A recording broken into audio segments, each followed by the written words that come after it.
You're talking about one-on-ones. Mm-hmm. The one-on-one is structured for the quarterback and wide receiver to win all the time. No pass rush. Quarterback just sits there and pats the ball. The wide receiver runs his route exactly how he wants to run. There's no pressure involved on the quarterback side. We used to get beat like this all the time as a defensive back. I don't care who you are.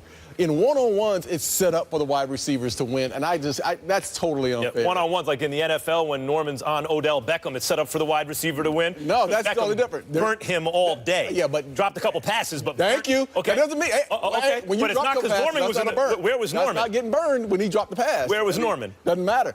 Did he drop the ball? Yeah. Okay, so this is what I'm saying to you. With pressure, it's a totally different game. And we saw Josh Norman. Listen, am I saying Josh Norman is the elite of the elite, like Richard Sherman? No. That's what we want to know. Is he worth this money? I think he's worth the money. If someone's willing to pay it, yes, you are worth the money. But you're Simple saying as that. He's not elite. No, like but if you were a GM and you had to price talent, is he worth being the highest paid corner in the NFL? Absolutely not. Absolutely not. But if I am a team like the Washington Redskins and I feel like I need a corner, listen, cornerbacks are just like quarterbacks, are just like left tackles. They don't walk around and they don't grow on trees. Right. You have to find a guy that can willingly go 50-50 on the outside and match up with Dez Bryant, Odell Beckham, whoever it is. They still got to find that guy. And that's, well, I feel like the Washington Redskins make that decision that said they saw what he did against Odell Beckham, which he played okay. I mean, it wasn't great, but when they saw what he did with Dez Bryant, and he shut Dez out for 4 quarters. So that's what you want, and that's what a lot of teams do. They see a guy in a different division or a different conference, and they say, this is how he matched up with certain guys. We want him on this team, and is he worth the $15 million? Yes, he's worth the $15 million to the Washington Redskins. I don't like this. Why? I actually agree with Darren. He's not wrong. Here's the deal, Max. First of all, Josh Norman can play. That's number one. Secondly, Odell Beckham Jr., there's no shame in losing to him. This brother's on another level. We understand he dropped one pass. We understand that there was a couple of times he got open. We understand that he lost his head a little bit, and had that not been the case, it would have been one of those situations where essentially what it would have come down to is that Odell Beckham Jr. may have ended up getting the better of Josh Norman even more so than he actually did. I get all of that. But here's the bottom line. When you look at it, pay attention to what's transpiring. You got Joe Barry and his zone schemes. You've got the fact that Josh Norman is a system player. Now, if you hired him to be a shutdown corner a la Deion Sanders, of course there's a problem. Where I agree with Darren, where we're being unfair to Josh Norman, even though Josh Norman is capable of covering, the reality is that when you looked at Carolina's defense, there was some zone going on. He was assisted. You had the crew, Kuechly and Thomas and the boys. You know, he wasn't alone. In Washington, they gave him that money not just because of his talent, his name, his cachet, and the fact that they needed to buffer their secondary, but also because they knew that they're going to be playing zone schemes. They're going to be employing that. So what you did was grab a guy that you knew you would need, because Breland being back there by himself, or with an aging D'Angelo Hall who could still play, you needed some assistance. You needed a name. You drafted some kid in the 3rd round to play corner, where you were ultimately able to get rid of Culliver and unload him. So they buffered their secondary because that's a problem. Then you look at Kerrigan and the crew, and you look at this rookie, Preston Smith, who led all rookies with 8 sacks last year.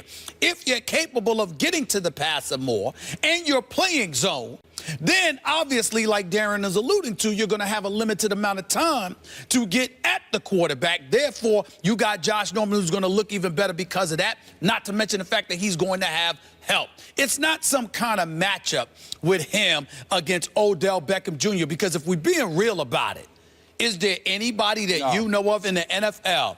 I don't care whether it's Patrick Patterson, that is a bad boy, whether it's Richard Sherman, or my man Joe Hayden in Cleveland, who don't get enough love, but he gonna get it here because Joe Hayden's a bad boy. Okay, so let's be real. Can anyone up here definitively, you know your football too, Molly, can anybody sit here right now and say that anybody in the NFL can guard Odell Beckham Jr. by themselves? No. One-on-one? No. Well, then what's the problem? Here's the problem. Well, first of all, let me start by saying Josh Norman's a good player. I thought he was a crazy great player, like top 3 defensive player for a while, and then I saw certain things that had me back off that and say, no, this is a zone corner. And don't forget, Washington's the kind of place like Champ Bailey, when they traded Clinton Portis when running backs still had a lot of value, and Portis was like, I mean, like he was just a flash. You couldn't even see. They traded Portis in his prime for Champ Bailey. They value shutdown corners at a point when Champ Bailey was the best corner in the game. That's not what they're getting here. They're not getting a shutdown corner here. Now, I'll even give him some credit as even not to try and just win the argument, that he's more mature than Odell.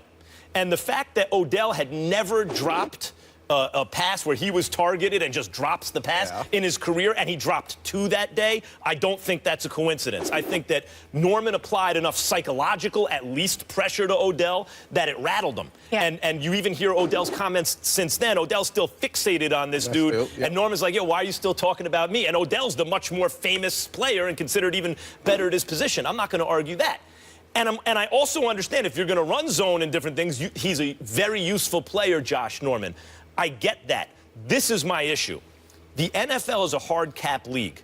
In a hard cap league, the job of a GM before anything else is to properly price commodities. In this case, players. You better be able to put the prices right. You better be able to price that properly, because every dollar you overpay for one guy is a dollar you can't pay for another guy. Now I ask you this. Is Josh Norman worth a $50 million guarantee? Go ahead, Darren. Hey, you know what? If the Washington Redskins are willing to pay what they paid him, whatever it is. But listen, I'm not saying that's not his market value. I'm saying should they have? I think did they properly price him? Look, come on. I do. I absolutely do. Now, listen, I haven't always been a Josh Norman fan. Have not. And it took me until last year to watch from week 6 on to see what kind of player he is. This is what you're getting in Josh Norman. Are you getting a shutdown, follow you around corner? No, you're not getting Patrick Peterson. You're not getting Richard Sherman or maybe Darrelle Revis, but what you are getting is a guy with tremendous confidence, a guy that you feed off of. I've played with players that were half as talented as Josh Norman, but they had tremendous confidence, and you feed off of it as a unit. And I thought when you watch Carolina play, Josh Norman was in a huddle, and he saw whoever broke the huddle, Larry Fitzgerald went that way, there went Josh Norman. He's in your face. That's what you want to see in your player. A smart football player that's greedy and wants it. Here's the deal, y'all. Look at this list here, these dollars. Josh Norman's at number 1, $50 million guaranteed. Patrick Peterson's number 2, $48 million. I get that. Joe Hayden, $45 million, number 3. Richard Sherman, $40 million, number 4. Darrelle Revis, number 5, at $39 million. Janoris Jenkins, number 6, $28.8 million. You can make a legitimate argument that there are about 4 corners in the NFL that may be better than Josh Norman. Absolutely. Straight up. Yep. That's no disrespect to Josh Norman, all right? But let me also take into account, not only are you paying for production, but you also pay for potential, which is something that we try to gloss over, but that's a reality. Josh Norman is 28. Josh Norman is not only 28, but this dude was from some nondescript school in Carolina, Coastal Carolina, if I remember correctly, okay? Worked his way up, worked his way through the practice squad and beyond. He didn't even want to leave Carolina. He just wanted what he thought his worth was, and he wanted them to break the bank for him. Fair enough. What I'm saying to you is that when you are 28 years of age and you went through the terrain that he went through, wasn't the 1st round pick, wasn't the 7th round pick, okay? He went, and you work your way onto a National Football League team and get to a point where you establish yourself from being some nondescript dude on a practice squad to being one of the elite corners in the game, because just because you might not be top 4 don't make you elite. That's right. When you combine that with the fact that the need for the team that you went to is similar to the system you played in Carolina. You combine that with the fact that you went from Carolina in the NFC South to the NFC East, where only one team was over 500 and everybody else stuck up the joint and wet the bed. I'm sorry. That justifies the dollars. Well, that justifies I'm the happy dollars. he got his money. I know that. But I'm saying glad it justifies he got paid. I'm saying it justifies it if you're the Redskins. How could, look, I get it. Also, he's the next man up, and this is how it works. Whoever the latest really good player is resets the market. That's right. That's generally how it works. I just think if you're going to guarantee the most dollars in the NFL at the position to a corner, that guy should be a shutdown corner. There aren't that many of them, I get it, but I don't think that's Norman. Well, I'm saying you don't think that's Norman, but my problem is this. Let's look at the Redskins. Let's look at the fact that they're 9-7. Let's look at the fact that they franchise tagged their quarterback at $19.9 million. Let's look at the fact that they were the lone team over 500, that they've been a playoff, that they are a playoff team. Now, they haven't made back-to-back playoff spots since 96, 97, okay? And they haven't, and they ain't gonna do it this time either. Well, they may not, but we don't know that. We don't know that. Questions about the Giants' defense, no matter how much money they spent. Questions about the Eagles all over.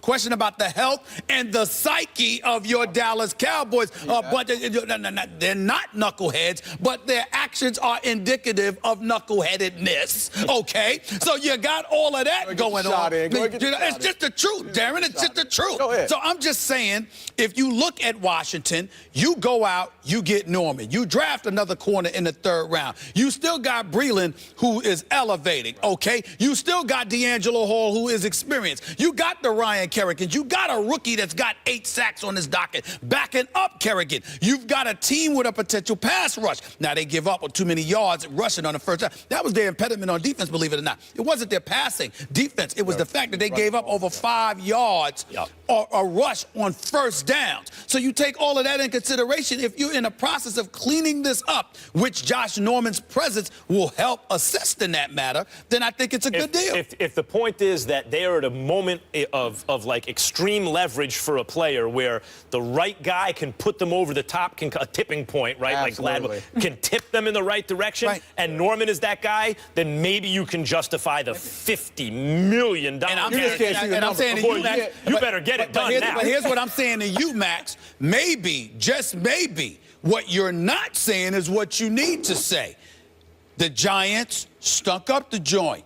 The Dallas Cowboys stunk up the joint. Maybe what you're really saying is that the Redskins were somewhat fraudulent because the other teams, including your Giants, to some degree my Giants, were relatively weak, and certainly your Cowboys. Oh, please. I was surrounded by Giants. I didn't know that. Please. No, I'm a Steelers guy. I'm a New Yorker, but I'm a Steelers guy. From way back. Come on, man. I love my Steelers. You need to stop. Big Blue. Who said that? That's not. The division is up for grabs again, as it always is. All right, you're going to get to Leave you. That's right. You're going to get to see Beckham versus Norman September 25th at MetLife. That one, week 3. Darren, thank you for being here. By the way, it's always good to see you. There's 2 moments in my life as a football fan that are sickest. Number 1 on the list is when Tim Tebow threw that pass to Demarius Thomas and the Steelers in the playoffs. The other is when Neil O'Donnell threw that interception. Go ahead, and give the it Dallas to us. Cowboys beat the That Steelers third in the ring. Super Bowl. You know what? Oh, please. I'll let you wear it. I never heard of Larry Johnson before or after. Ring. But that day, Larry Brown, I'm sorry, Larry Johnson, Larry Brown. Molly and I have some pretty good memories of recent Giants Super Bowls, too. I can't think of them offhand, but just a couple. Remember them undoing the greatest team of all time. I remember doing it the again. Giants as well. I remember those days. Okay. I'm just saying. Man, it's time for you to go. Let's leave it there. Guys, Sports Thank Center's you, calling, Darren. man. Sports You Center's didn't think we calling. could get through this Sports whole Center's show calling, without man. addressing Draymond Green. Well, he found himself in another compromising situation over the weekend, sending out an inappropriate Snapchat picture. We will react to that and how it could affect his future.